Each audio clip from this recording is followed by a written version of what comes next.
want you to understand it may be a little presumptuous. Now... Should I wear it? No, you don't have to wear it. I didn't mean this. You have... Is that where you put it? Yeah. Okay, and then we'll explain why and what it's about. To replace. I'm using my coil now as a roach clip. I mean... Joan Rivers violated every broadcasting standard with jokes about birth control and abortion on live television, but she wasn't done. I think my mother tried having a... She never said so, but I was born with a hanger in my ear, and that gets you... And a joke on network TV. Then Carson made his own shocking offer. I would give about a year's pay to peek under there. Carson offered his entire salary to see Dolly Parton on live television. Then Sally Field called herself and Burt Reynolds lovers on air. How would you describe your relationship with Burt? Lovers. Oh, lovers? Well... See, I didn't want to come out and say something like that because I really didn't. Because I think it's hard to say that to me. Here are 6 guests who left absolutely nothing to the imagination on The Tonight Show. And it all started with a comedian whose relationship with Carson would expose the dark underbelly of late-night television. Sophia Loren's Tonight Show appearance represented a collision between European sophistication and American television's increasing willingness to female guests. Loren was at the height of her international fame, having won an Academy Award for 2 women and established herself as one of the most respected actresses in the world. Carson had developed a systematic approach to preparing for interviews with female guests that involved researching personal details that could be exploited for entertainment. His staff would comb through autobiographies, magazine interviews, and press reports looking for intimate information that Carson could use to create moments of tension disguised as thoughtful gestures. The late 1970s saw American television becoming increasingly bold in its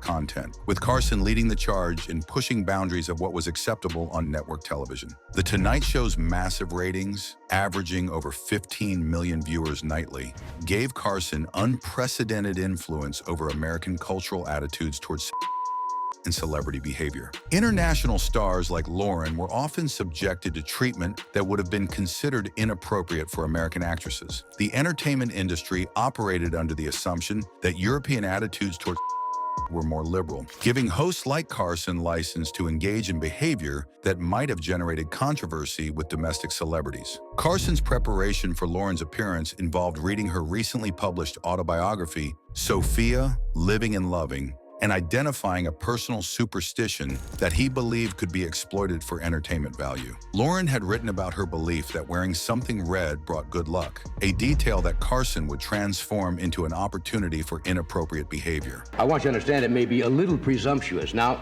Should I wear it? No, you don't have to wear it. I didn't mean this. You have... Is that where you put it?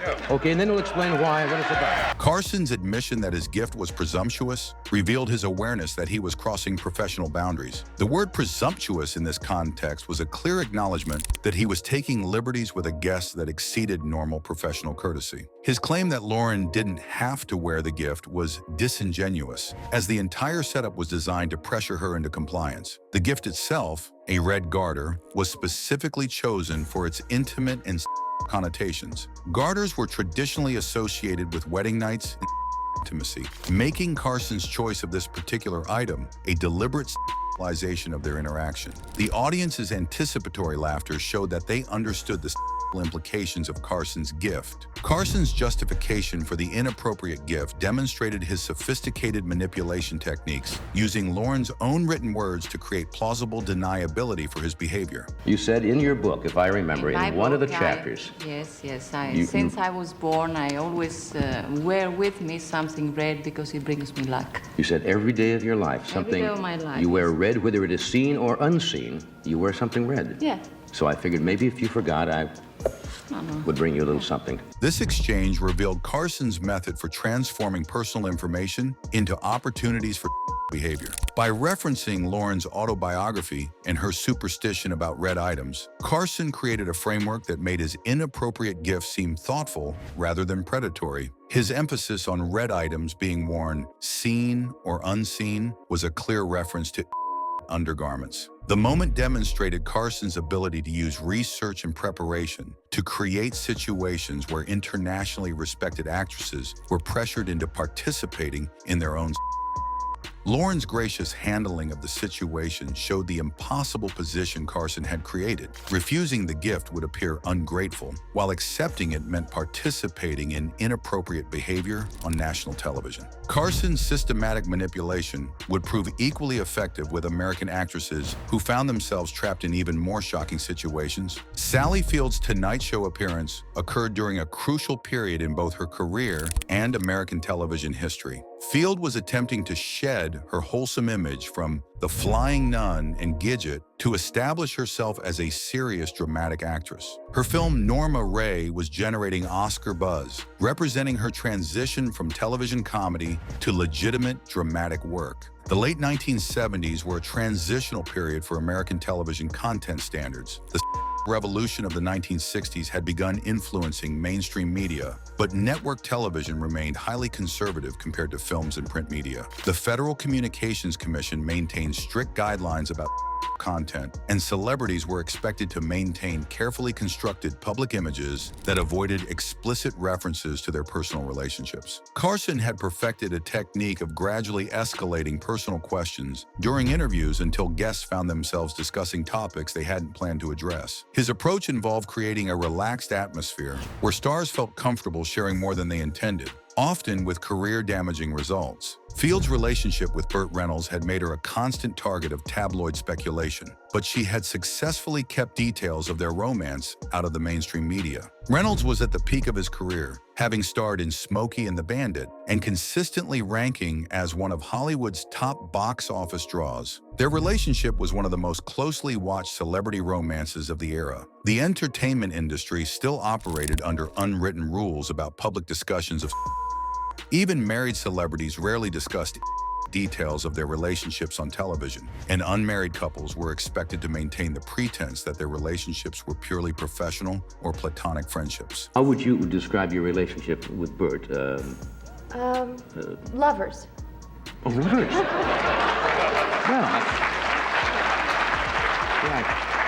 See, I didn't want to come out and say something like that because I really didn't. Because I think it's hard to say that to me. Field's frank admission about her relationship with Reynolds using the word lovers was genuinely shocking for network television. The term carried explicit connotations that were almost never heard on mainstream television, especially from actresses trying to maintain respectable public images. The audience's audible gasp and the moment of a stunned silence that followed demonstrated how unprecedented such honesty was for the era. Field had essentially confirmed what tabloids could only speculate about while using language that left no doubt about the physical nature of her relationship with Reynolds. Carson's own visible surprise at Field's directness revealed that even he hadn't expected such an explicit response. The moment represented a watershed in how celebrities discussed their personal lives on television, breaking taboos that had governed public discourse about for decades. The shocking revelations from Field's appearance were only beginning. Later in the same interview, the conversation would escalate into physical comedy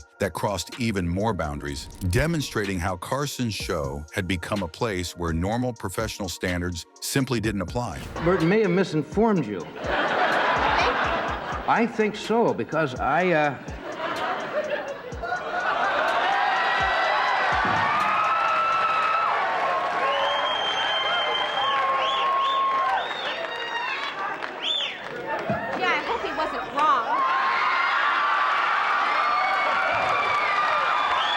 Carson's comment that Burton may have misinformed you came after Field had been covered in shaving cream during an escalating physical comedy routine that had clearly gotten out of hand. The implication was that Reynolds had given Field bad advice about how to handle Carson, but the real issue was Carson's willingness to put female guests in degrading situations for audience entertainment. This incident marked a turning point in television standards, proving that guests were willing to go further than anyone had imagined to generate publicity and maintain their careers. Field's appearance demonstrated that the boundaries of acceptable behavior on network television were rapidly dissolving. But Carson would prove that he was willing to personally cross even more shocking boundaries. Dolly Parton first appeared on The Tonight Show during the height of Carson's power, At this time, Carson was earning approximately $4 million annually, and The Tonight Show was watched by over 17 million viewers nightly. A single appearance could transform an entertainer's career overnight, making Carson the most powerful gatekeeper in American entertainment.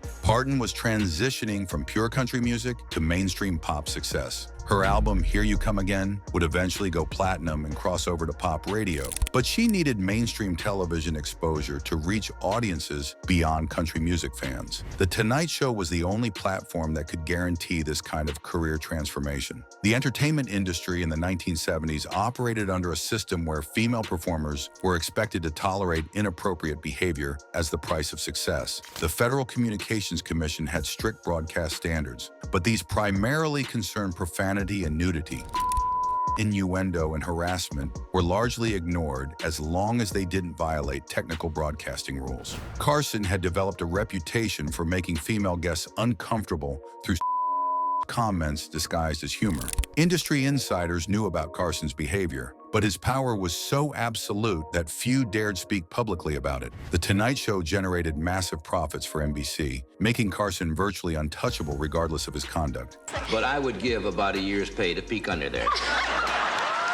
Carson's offer to pay his entire annual salary, worth approximately $25 million in today's money, to see Parton's breasts exposed was broadcast live to over 17 million viewers. This wasn't a momentary slip or spontaneous comment. Carson's interviews were carefully planned, and he knew exactly what he was saying when he made this proposition. The studio audience's laughter and applause revealed how normalized harassment had become in American entertainment. What should have been recognized as workplace harassment was instead celebrated as witty banter, demonstrating the cultural attitudes that enabled such conduct throughout the television industry. Carson's inappropriate behavior toward Parton continued even in later appearances. During her Tonight Show visit, when Parton was discussing having a highway named after her in Tennessee, a significant honor for any entertainer, Carson couldn't resist making another crude reference to her body.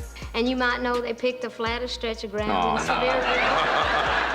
No curves, no hills, so serious. straight away? No. The joke about selecting the flattest stretch of ground for the Dolly Parton Parkway was a deliberate reference to her figure, turning what should have been a celebration of her hometown honor into another comment. This demonstrated that no achievement by female guests was safe from Carson's need to every interaction. The broader context of these moments reveals how Carson used his unprecedented power in the entertainment industry to create a hostile environment for female guests. The Tonight Show's massive audience and cultural influence meant that appearing on the program was essential for career success, giving Carson leverage that he regularly exploited. Carson's assault on broadcast decency would inspire his most trusted substitute to push boundaries even further. Joan Rivers' relationship with Johnny Carson represented one of the most complex dynamics in television history. Rivers first appeared on The Tonight Show in 1965 and eventually became Carson's permanent guest host,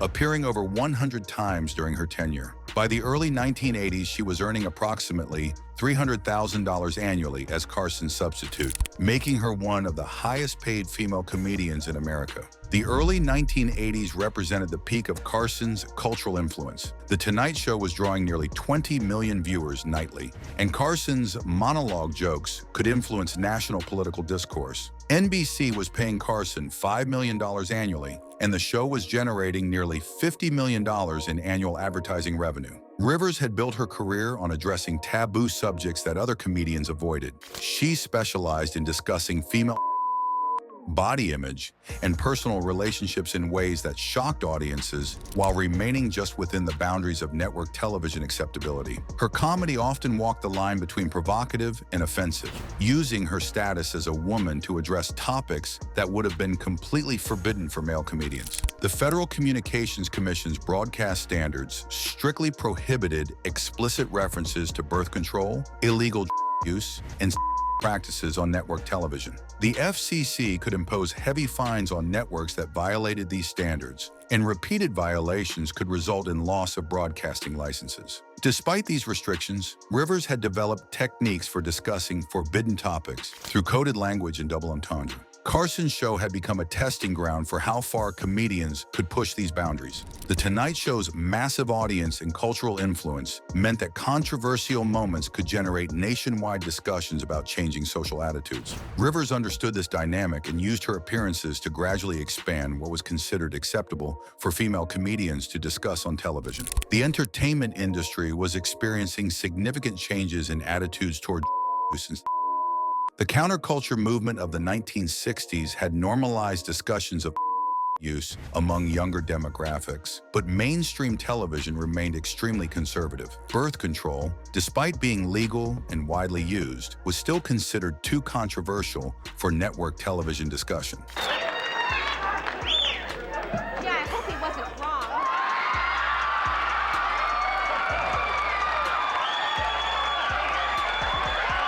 I want you to understand it may be a little presumptuous. Now, Should I wear it? no, you don't have to wear it. I didn't mean this. You have. Is that where you put it? Yeah. Okay, and then we'll explain why and what it's about. Replace. I'm using my coil now as a roach clip. I mean, it's... Rivers' joke about repurposing her IUD, intrauterine device, as a roach clip for smoke was perhaps the most explicit reference to both contraception and illegal use ever broadcast on network television at that time. The joke worked on multiple levels, referencing her lack of activity, her familiarity with paraphernalia, and the practical repurposing of medical devices. The audience's shocked laughter and Carson's visible discomfort revealed how far Rivers had pushed beyond acceptable boundaries. Even Carson, who was accustomed to Rivers' provocative material, seemed genuinely surprised by the explicitness of her reference to both birth control and use in a single joke. This moment represented a watershed in network television standards, proving that comedians were willing to risk FCC sanctions and career consequences to generate laughs. Rivers' joke violated multiple broadcasting standards simultaneously while demonstrating her willingness to discuss the most aspects of female on national television. What came next would make her first violation seem tame by comparison. I think my mother tried having a... She never so, but I was born with a hanger in my ear, and that gets you... Rivers' joke represented another massive violation of broadcasting standards. References to abortion were absolutely prohibited on network television, and Rivers' graphic imagery of being born with a hanger in my ear was shockingly explicit for the era. The joke combined dark humor about unwanted pregnancy with visual imagery that left nothing to the imagination. The audience's mixture of laughter and gasps demonstrated how Rivers had pushed into territory that made even Carson's regular viewers uncomfortable. Her willingness to joke about on network television was unprecedented and would influence other female comedians to address similarly taboo topics in their routines. Rivers had proven that Carson's show had become a place where normal broadcasting standards simply didn't apply. But even more shocking confrontations were coming as celebrities began challenging Carson directly. Jane Fonda's Tonight Show appearance came during her established period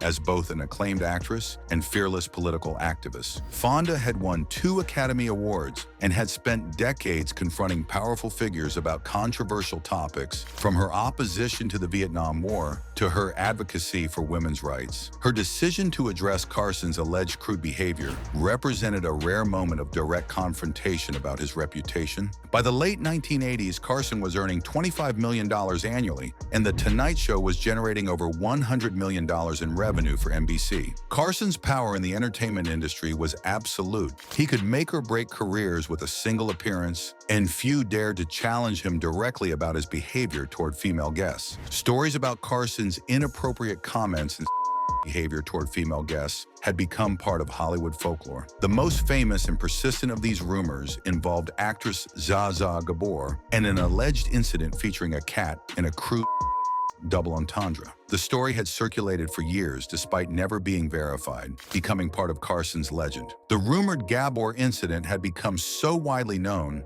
that it was repeated in entertainment industry circles as an established fact. The story's persistence revealed how believable such behavior seemed given Carson's established reputation for inappropriate conduct with female guests. Industry insiders had witnessed Carson's behavior for decades, but rarely spoke publicly about it due to his immense power. Fonda's willingness to bring up this legendary story on live television demonstrated both her fearlessness as a public figure and the extent to which rumors about Carson's behavior had spread throughout American culture. Her approach was particularly bold because it forced Carson to address his reputation directly rather than allowing such stories to remain as whispered gossip. Fonda's decision to repeat the crude punchline on national television was unprecedented. Her willingness to say on network television. And she said to you, "Do you want to pet my